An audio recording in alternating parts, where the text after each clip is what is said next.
India ऐसा देश है जहां दुनिया का दूसरा सबसे बड़ा रोड नेटवर्क है 62 लाख किलोमीटर लेंथ के साथ। देश का 71% फ्रेट और 85% पैसेंजर ट्रैफिक इसका इस्तेमाल करता है, जो इसे सबसे जरूरी भाग बना देता है ट्रांसपोर्ट सिस्टम का। लेकिन पूरे रोड नेटवर्क का सिर्फ 1.6 लाख किलोमीटर नेशनल हाईवेज हैं, सिर्फ 2.5% हिस्सा, जो कि अपनी कैपेसिटी से काफी ज्यादा हैंडल कर रहा है। इसकी कैपेसिटी बढ़ाने और नए कनेक्शंस बनाने के लिए पूरे नेटवर्क का ओवरहॉल करना अनिवार्य है, जिसका भार भारतमाला परियोजना के कंधों पर दिया गया।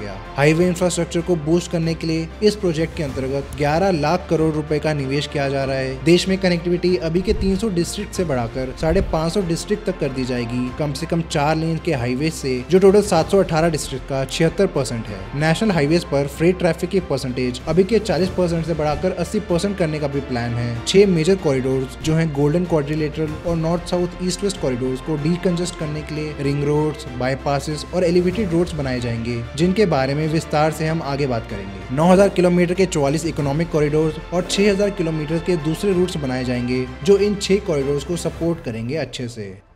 रोड्स तो एंशिएंट इंडिया से ही ट्रेड और कॉमर्स का एक जरूरी भाग रहा है। ग्रैंड ट्रंक रोड जैसी मेजर आर्टरीज पूरे सब कॉन्टिनेंट को कनेक्ट करके रखती थी, ढाका से काबुल तक। ब्रिटिश पीरियड में भी इन रोड्स को काफी इंप्रूव किया गया और एफिशिएंसी बढ़ाई गई उनके ट्रेड के लिए। इंडिपेंडेंस के बाद इनकी मेंटेनेंस के लिए national highway authority of India NHAI को एस्टेब्लिश किया गवर्नमेंट ने 1988 में, लेकिन हाईवेज बनाने की अथॉरिटी उन्हें कुछ साल बाद ही मिली। सबसे इंपॉर्टेंट रूट्स को कंस्ट्रक्ट करने के लिए national highways development project NHDP launch किया गवर्नमेंट ऑफ इंडिया ने 1998 में। देश का सबसे बड़ा हाईवे बिल्डिंग प्रोजेक्ट NHAI ने इसे इंप्लीमेंट किया काफी बड़े तरीके से। 4 मेजर सिटीज दिल्ली, मुंबई, बैंगलोर और कोलकाता की आपस में कनेक्टिविटी इंप्रूव करने के लिए गोल्डन क्वाड्रिलेटरल प्लान किया और नॉर्थ इंडिया को साउथ से और वेस्ट को ईस्ट से कनेक्ट करने के लिए नॉर्थ साउथ और ईस्ट वेस्ट कॉरिडोर्स को। ये प्रोजेक्ट्स अब कंप्लीट हो चुके हैं और उसके फायदे भी अब हमें देखने को मिल रहे हैं। गोल्डन क्वाड्रिलेटरल 5846 किलोमीटर लंबा है, जो कई सिटीज से गुजरता है बीच में से, जैसे दिल्ली, जयपुर, अहमदाबाद, मुंबई, पुणे, बैंगलोर, चेन्नई, भुवनेश्वर, कोलकाता और कानपुर। इन सिटीज के थ्रू सबसे ज्यादा ट्रेड देखने को मिलता है, जिसके लिए पहले मौजूद 2 लेन हाईवेज को अपग्रेड करके 4 और 6 लेन्स के हाईवेज बनाए गए और रास्ते में हर टाउन और सिटी के अराउंड बाईपास या एलिवेटेड रोड कंस्ट्रक्ट की, ताकि थ्रू ट्रैफिक सिटी में ना फंस जाए। जहां हो पाए उस टाउन के पोर्ट्स और इंडस्ट्रियल सेंटर्स को भी जोड़ने का काम किया। इसमें 4 मेजर हाईवेज आते हैं। NH44 जो है दिल्ली से आगरा का सेक्शन, NH19 आगरा से कोलकाता का सेक्शन, NH48 दिल्ली मुंबई से होते हुए चेन्नई का सेक्शन और NH16 कोलकाता से चेन्नई का सेक्शन। NH48 सबसे लंबा सेक्शन है गोल्डन क्वाड्रिलेटरल का, 2807 किलोमीटर लंबा। ये 7 स्टेट्स और यूनियन टेरिटरी से गुजरता है, दिल्ली, हरियाणा, राजस्थान, गुजरात, महाराष्ट्र, कर्नाटका और तमिलनाडु। पुराने NH4 और NH8 को मिलाकर इसे NH48 बनाया गया। इसका 5 किलोमीटर का एक स्पर NH548 देश का सबसे छोटा नेशनल हाईवे है, जो इसे JNPT रोड से जोड़ता है मुंबई के पास। इसके अलावा NH48 कुछ दूसरे मेजर हाईवे से भी कनेक्ट करता है, जैसे NH16 से चेन्नई में, NH44 से दिल्ली और बेंगलुरु में और NH27 से चित्तौड़गढ़ में। अहमदाबाद और वडोदरा के बीच ये देश के सबसे पहले एक्सप्रेसवे यानी नेशनल एक्सप्रेसवे 1 से भी लिंक करता है और महाराष्ट्र में मुंबई पुणे एक्सप्रेसवे से भी। इन एक्सप्रेसवेज के ऊपर डिटेल वीडियोस देखने के लिए आई बटन पर क्लिक करें। देश में 2 सबसे ज्यादा यूज किए जाने वाले सेक्शंस इसी हाईवे में पड़ते हैं, जैसे दिल्ली गुड़गांव एक्सप्रेसवे और मुंबई थाने को कनेक्ट करने वाला ईस्टर्न एक्सप्रेस हाईवे। ऐसे ही बैंगलोर से तमिलनाडु की इंडस्ट्रियल सिटी होसूर को कनेक्ट करने वाली होसूर रोड भी, जो काफी इस्तेमाल होती है। गोल्डन क्वाड्रिलेटरल का नॉर्थ ईस्टर्न हिस्सा 1270 किलोमीटर लंबा है, जो कि उत्तर प्रदेश, बिहार, झारखंड और वेस्ट बंगाल को कवर करता है, जिससे कनेक्टेड मेजर सिटीज में शामिल हैं आगरा, मथुरा, प्रयागराज, वाराणसी, धनबाद और बर्धमान सराई। आगरा पर ये NH44 से, कोलकाता में NH16 से और कानपुर देहात के पास NH27 से भी कनेक्ट करता है। आगरा पर 302 किलोमीटर लंबी 6 लेन के आगरा लखनऊ एक्सप्रेसवे से भी जुड़ता है ये। NH19 की कई सारी सेकेंडरी रूट्स और स्पर्स भी हैं, जो दूसरे मेजर हाईवेज और इंपॉर्टेंट पॉइंट्स को जोड़ने का काम करते हैं, जैसे झारखंड का गोविंदपुर टाउन और वेस्ट बंगाल का कुल्ती टाउन एक दूसरे से NH19 मेन सेक्शन के अलावा 68 किलोमीटर लंबे NH419 से भी कनेक्ट करते हैं, जो एक ऑल्टरनेट रूट है इनके बीच। इसी तरह यूपी के चंदौली और बिहार के मोहानिया आपस में NH19 के साथ NH219 से भी जुड़े हैं। और गोल्डन क्वाड्रिलेटरल का चौथा पार्ट है NH16, जो है 1464 किलोमीटर लंबा, जो ईस्टर्न कोस्ट के पैरेलल में चलता है, वेस्ट बंगाल, ओडिशा, आंध्र प्रदेश और तमिलनाडु से होते हुए कोलकाता को चेन्नई से जोड़ता है, बीच में कुछ और मेजर सिटीज के साथ। कोलकाता के पास ये NH19 और NH12 से भी जुड़ता है और चेन्नई में NH48 से। NH16 के भी कुछ स्पर्स हैं जो इंपॉर्टेंट पॉइंट्स को लिंक करते हैं, जैसे 51 किलोमीटर लंबा NH116 हल्दिया पोर्ट से। ये पोर्ट हुगली रिवर के जरिए देश के सबसे पुराने पोर्ट कोलकाता पोर्ट से भी जुड़ा है। 355 किलोमीटर लंबा NH316 डायरेक्टली पुरी को ओडिशा की कैपिटल भुवनेश्वर से भी जोड़ता है। और फाइनली 264 किलोमीटर लंबा NH716 चेन्नई को आंध्र प्रदेश के कडप्पा से कनेक्ट करता है। नॉर्थ साउथ और ईस्ट वेस्ट कॉरिडोर की बात करें तो वो गोल्डन क्वाड्रिलेटरल के साथ ही शुरू हुआ था, 7300 किलोमीटर लंबा। नॉर्थ में श्रीनगर को, साउथ में कन्याकुमारी से जोड़ता है और वेस्ट में पोरबंदर से, ईस्ट में सिलचर को। ये दोनों रूट्स झांसी पर मिलते हैं एक दूसरे से। इससे देश को सेंटर से कनेक्ट किया जा सका और ट्रेड में भी मदद करता है। पहले मौजूद 2 लेन से अपग्रेड करके 4 से 6 लेन्स के हाईवेज बनाए गए और बीच में छोटे टाउन्स को बाईपास किया। नॉर्थ साउथ रूट है NH44 और ईस्ट वेस्ट रूट है NH27। कई मेजर सिटी से गुजरते हैं ये रूट्स, जैसे श्रीनगर, जम्मू, दिल्ली, झांसी, नागपुर, हैदराबाद, बेंगलोर, कन्याकुमारी, पोरबंदर, राजकोट, लखनऊ, गुवाहाटी और सिलचर। NH44 4112 किलोमीटर लंबाई के साथ देश का सबसे लंबा हाईवे है। इसका 340 किलोमीटर लंबा एक स्पर NH544 तमिलनाडु के सेलम को केरला के कोची से भी कनेक्ट करता है, जो कि एक बहुत इंपॉर्टेंट लिंक है। ये 12 स्टेट्स और यूनियन टेरिटरीज से पास करता है, जम्मू एंड कश्मीर, पंजाब, हरियाणा, दिल्ली, उत्तर प्रदेश, राजस्थान, मध्य प्रदेश, महाराष्ट्र, तेलंगाना, आंध्र प्रदेश, कर्नाटका और तमिलनाडु। आगरा पर ये NH19 से मिलता है और दिल्ली और बेंगलुरु में NH48 से, जो दोनों ही गोल्डन क्वाड्रिलेटरल्स के पार्ट हैं। इसके कुछ इंपॉर्टेंट स्पर्स हैं, जैसे 90 किलोमीटर लंबा NH844 तमिलनाडु में होसूर से धर्मपुरी के बीच, NH444A हरियाणा में अंबाला और शाहबाद के बीच 42 किलोमीटर लंबा रूट है। NH44 को 7 पुराने हाईवेज को मर्ज करके बनाया गया, NH1, 1A, 2, 3, 7, 26 और 75। इसके कुछ सेक्शंस को अपग्रेड किया जा रहा है भारतमाला के अंतर्गत, जैसे 870 मीटर लंबी टनल खुलेगी जम्मू एंड कश्मीर के लैंडस्लाइड प्रोन टाउन्स पंथियाल और मागरकोट के बीच, और 70 किलोमीटर लंबा दिल्ली से पानीपत वाला सेक्शन अपग्रेड करके दिल्ली पानीपत एक्सप्रेसवे बनाया जा रहा है, जिसमें 8 लेन्स होंगी टोटल। ये स्क्रीन पर दिखता हुआ 16 किलोमीटर लंबा एलिवेटेड स्ट्रेच भी बनाया गया है मध्य प्रदेश के पेंच टाइगर रिजर्व में, ताकि इधर रहने वाली वाइल्ड लाइफ आसानी से क्रॉस कर पाए रोड को। इसके अलावा देश की सबसे लंबी टनल चिनानी नाशी टनल, जो है लगभग 9.3 किलोमीटर लंबी, वो भी इसी NH44 में कंस्ट्रक्ट की जा चुकी है। ये पटनीटॉप हिल स्टेशन के चिनानी और नाशी गाँव को आपस में कनेक्ट करती है, जिससे जम्मू और श्रीनगर के बीच का डिस्टेंस 30 किलोमीटर से और ट्रैवलिंग टाइम 2 घंटे से कम हो पाया है। सबसे बड़ी एडवांटेज ये है कि स्नोफॉल और एविलांचेस से ट्रैफिक बच पाता है, जो कि पुराने रूट में बहुत कॉमन था। कई घंटों या दिनों के लिए रोड्स बंद हो जाती थी, जिससे पूरी तरह से कनेक्टिविटी डिस्ट्रॉय हो जाती थी इन रीजन्स में। 2011 में इसका फाउंडेशन स्टोन रखा गया, लेकिन काफी फंडिंग डिफिकल्टीज और कंस्ट्रक्शन चैलेंजेस की वजह से इसमें काफी डिले देखने को मिला और फाइनली 2017 में इनॉग्रेट किया गया। NHAI ने इसे 3720 करोड़ रुपए खर्च करके बनाया, जिसमें लगभग 1500 इंजीनियर्स, जियोलॉजिस्ट, लेबरर्स और स्किल वर्कर्स लगे। आज ये देश की सबसे प्रभावशाली प्रोजेक्ट्स में से एक बन चुका है, जो इंपॉर्टेंट रीजन्स को जोड़ता है। टनल अपने आप में एक इंजीनियरिंग मार्वल है, जो ऊंचे पहाड़ों के बीच से यात्रियों को समय और ईंधन बचाने में मदद करता है। NH27 की बात करें तो ये देश का दूसरा सबसे लंबा हाईवे है NH44 के बाद, 3507 किलोमीटर लंबा। ये 7 स्टेट से पास करता है, गुजरात, राजस्थान, मध्य प्रदेश, उत्तर प्रदेश, बिहार, वेस्ट बंगाल और असम। झांसी के पास ये NH44 से कनेक्ट करता है, कानपुर के पास NH19 से, उदयपुर और चित्तौड़गढ़ के पास NH48 से भी मिलता है। इसके कुछ इंपॉर्टेंट स्पर्स भी हैं, जैसे 108 किलोमीटर लंबा NH927D गुजरात के धोराजी टाउन को दुनिया की सबसे बड़ी रिफाइनरी वाले शहर जामनगर से कनेक्ट करता है। 152 किलोमीटर लंबा NH927 यूपी के बाराबंकी को नेपाल के नेपालगंज टाउन से भी जोड़ता है। यूपी और बिहार में ऐसे कई और स्पर्स दिखते हैं। असम में 244 किलोमीटर लंबा NH627 स्पर है, जिसके दोनों एंड्स NH27 पर ही पड़ते हैं, तो ये एक ऑल्टरनेट रूट की तरह भी काम करता है। ये तो हो गए सारे हाईवेज गोल्डन क्वाड्रिलेटरल और north south east west corridors वाले।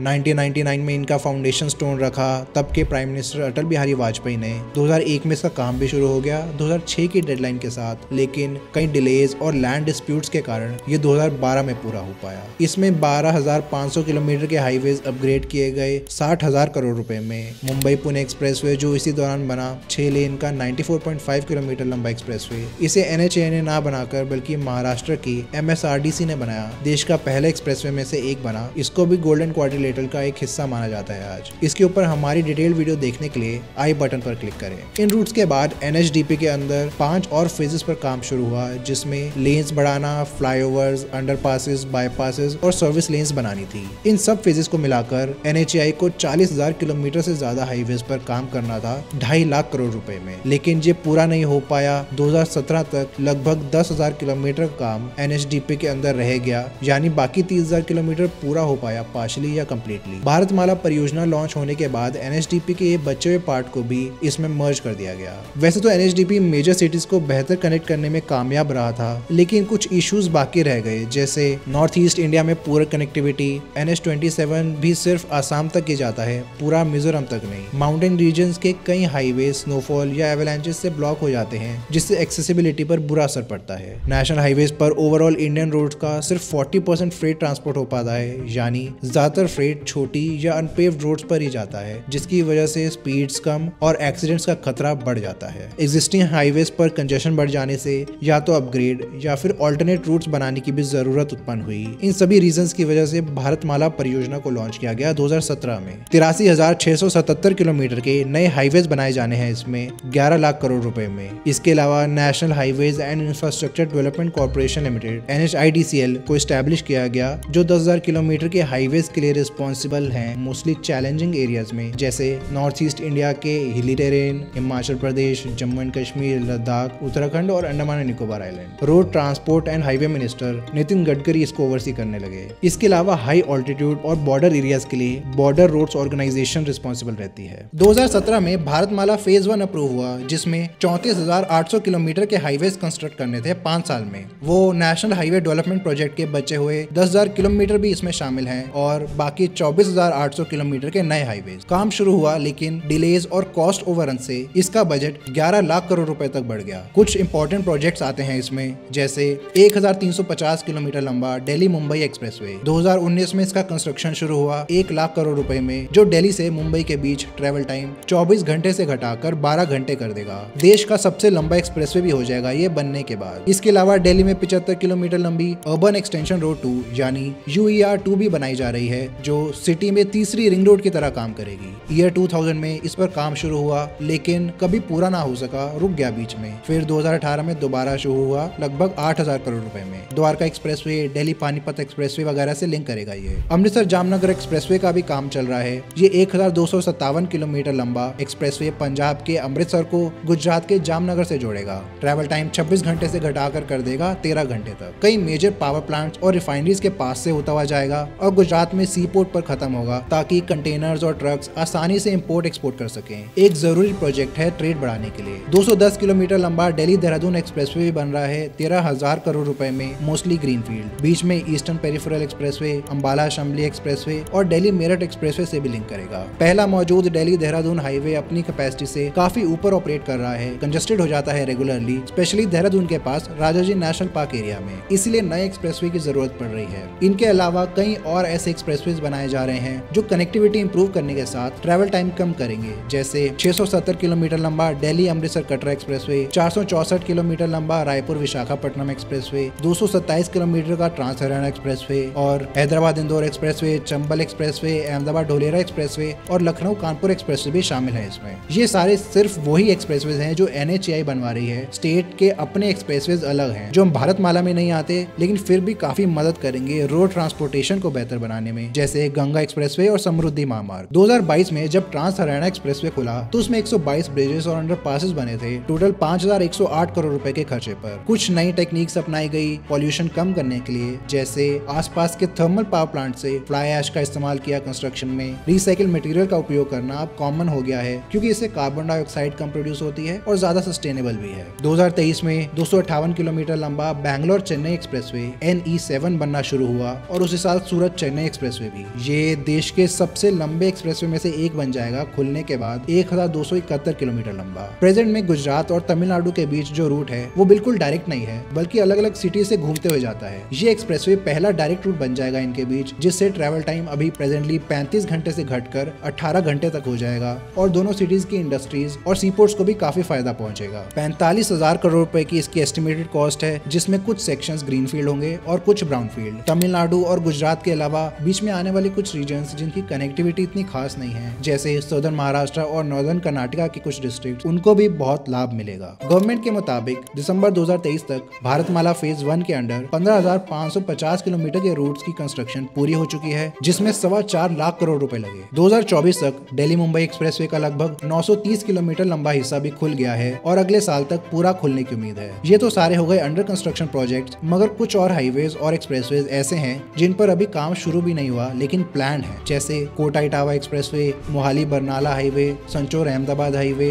खड़गपुर सिलीगुड़ हाईवे वगैरह। इसके पूरे होने के बाद भारतमाला का फेज 2 शुरू होगा, जिसमें 48,877 किलोमीटर की और नई रोड्स प्लान है अभी तक और ऐड की जाएंगी फ्यूचर में। इनके आसपास मल्टी मॉडल लॉजिस्टिक पार्क्स बनाकर और इकोनॉमिक कॉरिडोर्स की तरह डेवलप करके इन्हें और ज्यादा इफेक्टिव बनाने के बारे में भी सोचा गया है। साथ में नॉर्थ ईस्ट इंडिया और इनलैंड वाटरवेज के साथ कनेक्टिविटी बेहतर करने के ऊपर खासा ध्यान दिया जाएगा उनके मुताबिक। अभी फेज 1 पूरा नहीं हुआ, इसलिए फेज 2 भी शुरू नहीं हो पाया है और कब तक शुरू होगा ये भी बताना भी थोड़ा मुश्किल है। मुंबई पुणे एक्सप्रेसवे और मुंबई नागपुर एक्सप्रेसवे वो हैं जो सेंट्रल गवर्नमेंट के अंडर ना आकर महाराष्ट्र स्टेट के MSRDC के अंडर आते हैं। मुंबई पुणे एक्सप्रेसवे देश का पहला एक्सप्रेसवे था जिसके कुछ सेक्शंस ईयर 2000 में ही खुल गए थे। आज ये देश के बिजिएस्ट रूट्स में से एक है और पूरा रूट 2 घंटे के अंदर पूरा किया जा सकता है आसानी से। अभी खंडाला के पास इसका एक 13.5 किलोमीटर लंबा बाईपास बनाया जा रहा है मिसिंग लिंक प्रोजेक्ट नाम से, क्योंकि यहाँ हिल्स पर चढ़ने और उतरने में काफी ट्विस्ट्स और टर्न्स का सामना करना पड़ता है व्हीकल्स को, जिसकी वजह से ट्रैफिक कंजेशन देखने को मिलता है। इसको अवॉइड करने के लिए और पूरे लोनावला को बाईपास करने के लिए इस पर काम चल रहा है। इसके अलावा स्टेट का सबसे लंबा एक्सप्रेसवे समृद्धि महामार्ग नाम से बनाया जा रहा है मुंबई से नागपुर के बीच। 701 किलोमीटर की टोटल लेंथ में से 625 किलोमीटर खुल भी गया है, बस थोड़े से स्ट्रेच पर काम बाकी रह गया। ये पूरी तरह से ग्रीनफील्ड एक्सप्रेसवे है 55,000 करोड़ रुपए की एस्टिमेटेड कॉस्ट के साथ। इसे नागपुर तक का ट्रैवल टाइम आधा हो गया है और कनेक्टिविटी भी काफी इंप्रूव हुई। इसके ऊपर हमारी वीडियो देखने के लिए आई बटन पर क्लिक करें। ये तो हो गई मेजर एक्सप्रेसवेज की बात, लेकिन